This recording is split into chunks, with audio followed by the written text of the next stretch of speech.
Hello guys, welcome back to my vlog. If you have been watching my previous vlogs, you would have known I have recently moved to Canada and it's been around 6 months now. So this is the face which is there behind all the voice which you have been hearing so long. I thought I'll start sharing my journey because there are a lot of people who are interested in coming to Canada and they're spending loads of money in just going through the agents. And I came by myself. I didn't use any agency to come through. So I just thought of sharing my experiences of how I came through, what was the program, and how I applied through this.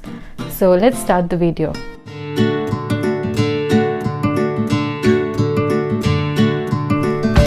So to start off, let me first explain what is a PR, what does it stand for. So PR basically refers to a permanent resident of Canada, and any permanent resident is not a citizen of this country, but you're eligible to live here, work here, study, and do everything except for just not being able to vote. And you're also eligible for all the benefits by the government, for example, the healthcare, access to education, and the fees which you give off during the studies is equivalent to what a Canadian citizen bears. So you are not charged for an international student fees. So these are small differences which is between a permanent resident, and within the citizenship it's a different procedure.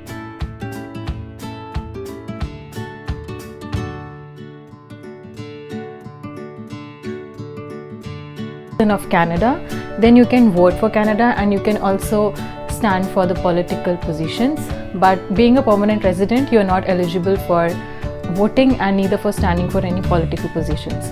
So that's the only difference between being a permanent resident and being a citizen. To maintain the status of being a permanent resident in Canada, you have to stay for at least 730 days, which is approximately 2 years.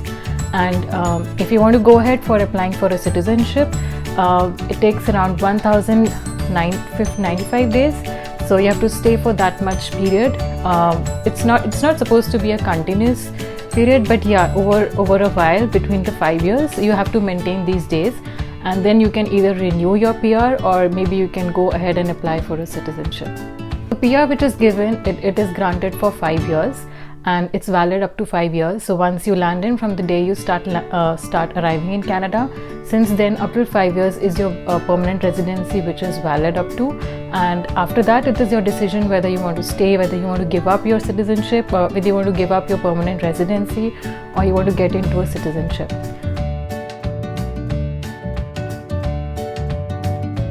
There are different ways to get a PR. So there are various programs which are run by the government. One of them is Express Entry. It is a portal which is basically used for immigration of federal skilled workers, federal skilled trade people, and even for Canadian economic class people. So basically it's those who have studied in Canada and who have worked in Canada and they want to get into the permanent residency.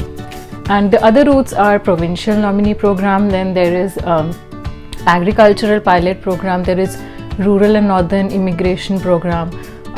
There's one recently new immigration program which has come up, which is for all the refugees who have been working in the healthcare segment during the COVID-19 pandemic.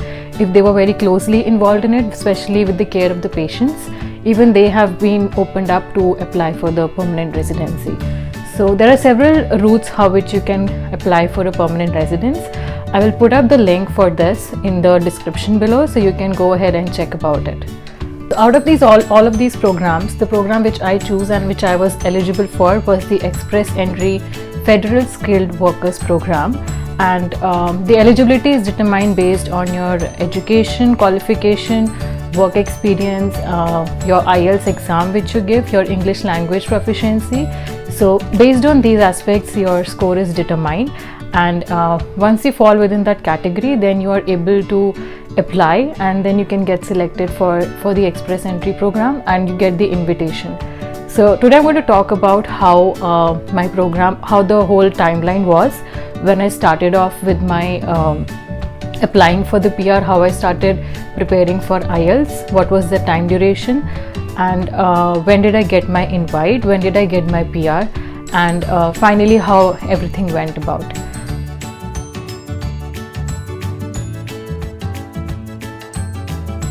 So this approximately took me a year to get through it.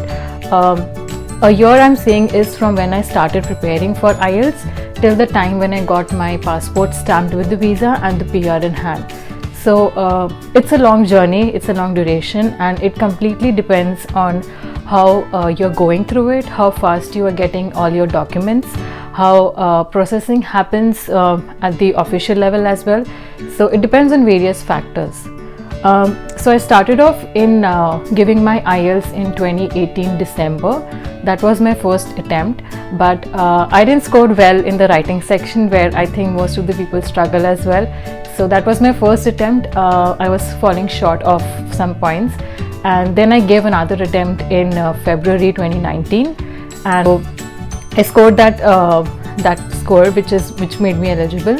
And after giving my IELTS, I started working upon my education credentials. That is, either you get it through World Education Services, that is WES, or there are other organizations as well.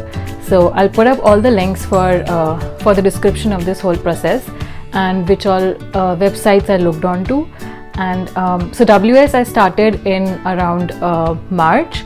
That's when I started preparing with all my documents, and since I had my educational background from different countries and different programs, so it took me a while to gather all the documents. And by June 2019 was when I received my WES report.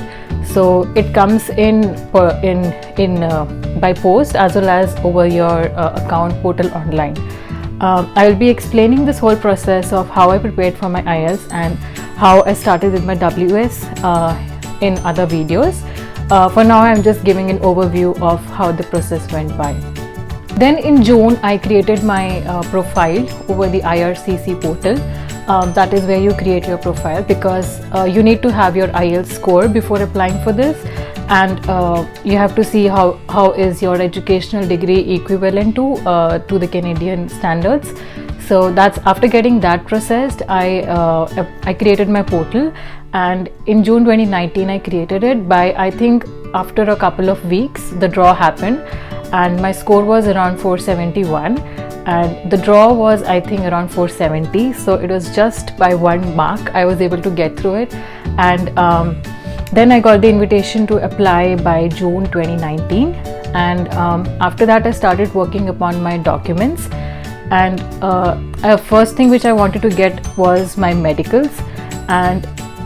But just as a tip ahead, it's the later you do your medicals, the better it is, because then your visa has a longer validity. So I got my medicals done in July. So the visa which I got was valid only up till June. So whenever you give your medicals, try to give it towards the end. Don't rush into giving your medical exam first. And after getting the invite, I had a deadline of 60 days to complete all of my documentation process. And I had gathered majorly all my documents relating to my work experience and my education before creating this profile, because I knew it's not a long duration. And after creating all my getting my examination done for my medicals in August, I got when I submitted all my details online, it's everything regulated by wherever you have to choose specific health centers where you can go and test it. Since I was living in India at that time in New Delhi, I chose one of the hospitals which were authorized to conduct all the tests, and they send the reports directly to the IRCC. You don't have to send them. So once they received it, they updated in my profile that okay, my medical exam has been passed. By August, they updated it that I have passed the medical examination. Then in September, I received a confirmation that they have got the application. They acknowledged that I have submitted my application for my PR, and they started processing ahead with it. So meanwhile, they were also checking my background. They were checking my educational credential. They were checking all my documents which are associated with this whole process. By mid of September, I was able to get my biometric request. So they give you a letter which gets uploaded onto the portal where you create your profile. So in September, I had to go and give my application. I had to submit my application in the New Delhi visa office. So depending on whichever visa office is close to your residence, you can choose that office.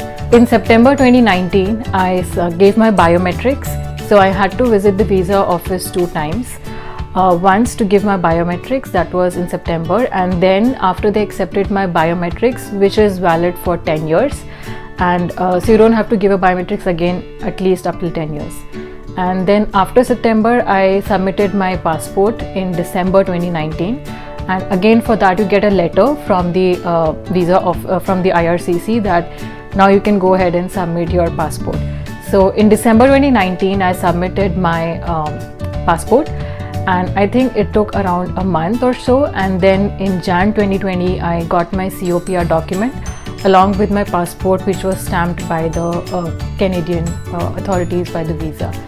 So after Jan, I was eligible to go for my immigration to Canada, but I had a deadline of up till June because my medicals were given in July last year. So my visa was also valid only till June. So that's why I'm saying try to give your medicals as late as you can so that you get a longer validity for your visa. So that was how my journey was and how my timeline went on, how my PR process went along. It took almost a year. So whenever you're thinking of planning of applying for a PR, keep in your mind at least a year, because it varies when you're doing some other, you have other responsibilities along with this as well. That was my story, and I'm going to explain all of this step on how I prepared for my IELTS, how I did my WES, how I created my profile on the IRCC portal, and how my each step went along. So keep watching my videos ahead, and if you want to know anything specific, comment in the video, and I'm going to put all the descriptions, which are links for all the important websites in the description box, so do check them. Thank you for watching my video. Bye.